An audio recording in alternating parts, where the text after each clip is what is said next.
रवीना की अभी अभी नई शादी हुई थी। उसकी शादी को 1 महीना भी नहीं बीता था कि रवीना 4 बार मायके आकर गई थी। आस पड़ोस वाले भी कानाफूसी करने लगे थे कि रवीना अपनी ससुराल में किसी से नहीं बनती। कोई तो कह रहा था कि रवीना के पति ने उसे घर से निकाल दिया और कोई कह रहा था कि रवीना का किसी दूसरे मर्द के साथ चक्कर है। रवीना इन बातों से परेशान होकर एक दिन अपनी माँ के सामने आकर खड़ी हो गई। माँ के लाख समझाने पर भी वह अपने ससुराल नहीं गई, क्योंकि उसे अपने ससुराल आने में डर लगता था और वजह थी उसका पति, जो बड़ा हैवान था। रवीना को मारता पीटता था, क्योंकि रवीना भी 22 साल की थी, उसका पति 35 साल। इसलिए पति की हर रात उसके साथ की जाने वाली हरकत बर्दाश्त न होती थी, क्योंकि उसका पति उसे जानवरों की तरह करता था और वह दर्द से कराह रही होती थी। उसने लाख कोशिश की थी अपने माँ बाप को मनाने की कि वह अभी शादी नहीं करना चाहती, लेकिन उसके माँ बाप ने जबरदस्ती उसकी शादी करा दी थी। उसे तो अभी अच्छे से जवानी के बारे में भी नहीं पता था, तो पति का ख्याल क्या रख पाती। वह दुनियादारी को ज्यादा समझ नहीं पाती थी, क्योंकि उसकी अभी उम्र नहीं थी। इसलिए रवीना आज चौथी बार मायके आई तो घर वाले चिंता में थे, लेकिन रवीना ने कहा वह सिर्फ मैं अपनी माँ से बात करूंगी। मैंने पूछा क्या हुआ, सब ठीक तो है ना?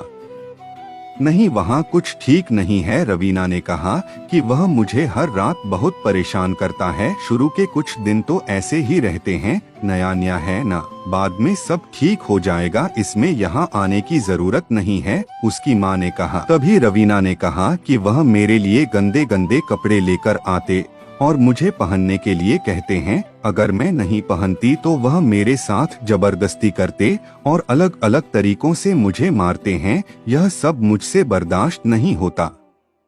मैं भी इंसान हूँ, मुझे भी दर्द होता है, पर उसे मुझे दर्द होने से मजा आता है।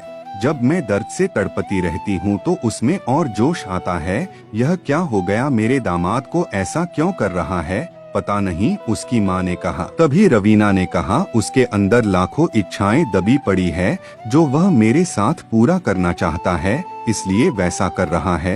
यह तो बहुत परेशान होने वाली बात है। उसे मानसिक रोग है और बस बीमारी के चलते मुझे दर्द देना चाहते हैं।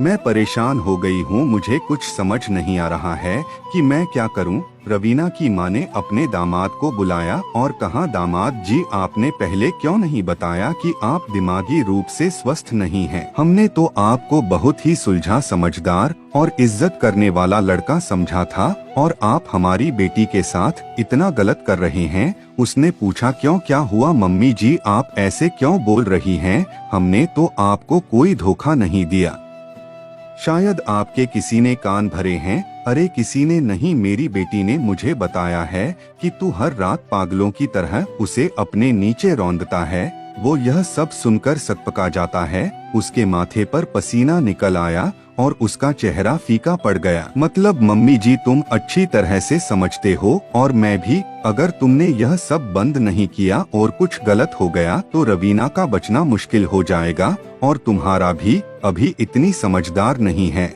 और ना ही उसका शरीर यह सब झेल सकता है। मम्मी जी, मैं तो सिर्फ उसको प्यार करता हूँ। अरे यह कौन सा तरीका है प्यार करने का? प्यार तो सभी पति अपनी पत्नियों से करते हैं, तो क्या यह सब करते हैं?